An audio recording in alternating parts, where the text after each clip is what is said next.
Valdis strādāja kādā nelielā autoservisā. Viņaprāt, sākoties ekonomiskajai krīzei, mainījās darba devēja attieksme pret darbiniekiem. Pārstāja maksāt slimības lapus, apmaksāt. Neizmaksāja algas. Nebija nekādas stundas normētas, cik gribēja, tik rakstītās stundas. Un tad es pēkšņi konstatēju, ka nodoklis viņam maksā tikai 1/4 daļu no nopelnītās naudas. Un beigās es biju spiests griezties darba inspekcijā par visām šīm nelikumībām. Valsts darba inspekcija konstatēja uzņēmumā virkni pārkāpumu. Darba devējs nespēja samierināties ar valda rīcību un atlaida viņu no darba. Tad viņi uztaisīja man tādu papīru, it kā, ka es nesot izgājis ārstu komisiju, atbilstoši savai profesijai. To tiešām es nebiju izgājis, to neviens nebija izgājis. Bet viņa to papīru man uztaisīja, it kā es esot saņēmis jau paziņojumu norīkojumu uz obligāto medicīnisko apskati vai komisiju. Ja nemaldos, 26. jūlijā, ar mēnesi iepriekš, un tajā paziņojumā bija teikts, ka mēneša laikā man ir jāaiziet tā komisija. Ja es neizēju mēneša laikā, tad es tiek atlaists. Lūk. Un, kad es parakstīju to papīru, es nepievērsu vērību tam ciparam, tam mēnesim, kad tas ir atpakaļējošs datums uzrakstīts. Tāpat tās arī visiem pārējiem. Un tad sākās tas atlaišanas process. Te atkal jāsaskarās ar to problēmu, ka darbinieki bieži vien neizlasa vai varbūt rūpīgi neizlasa tos dokumentus, kurus parakstā.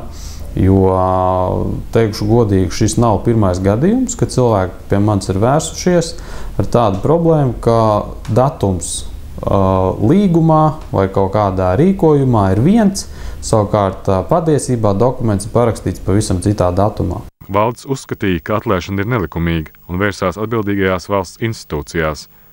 Vai darba devējs drīkst sodīt darbinieku par to, ka viņš vērsies ar sūdzību valsts darba inspekcijā? Darbiniekam, protams, šādas tiesības ir, un tas, kas ir negatīvi no darba devēja puses, ka šī iemesla dēļ kaut kādas nelabvēlīgas sekas darbiniekam ir radītas.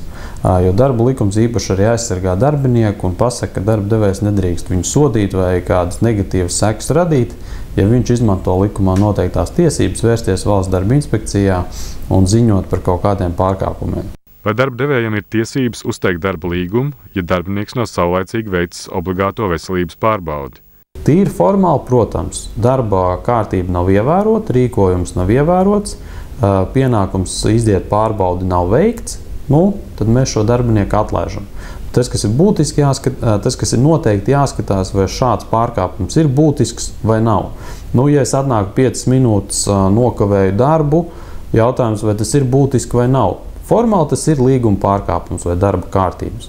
Ja es, piemēram, esmu lidmašīnas vai dzelzceļa dispečers un 5 minūtes nokavēju, es domāju, ka tur pa sekundēm varētu man atlaist no darba, ja es laikā nenospiežu pogu vai nepaceļu stopkrānu nenorauju. Šajā konkrētajā situācijā es apšaubu, vai darba devējām bija nepieciešamība un liederīgi, teiksim tā, riskēt un darbinieku atlaist. Kuram šajā strīdā taisnība? Valdim vai darba devējam? Tas būtu jāizšķir tiesai, taču pēc ilgstošas konflikta risināšanas puses ir pārtraukušas darba attiecības, apusēji vienojoties.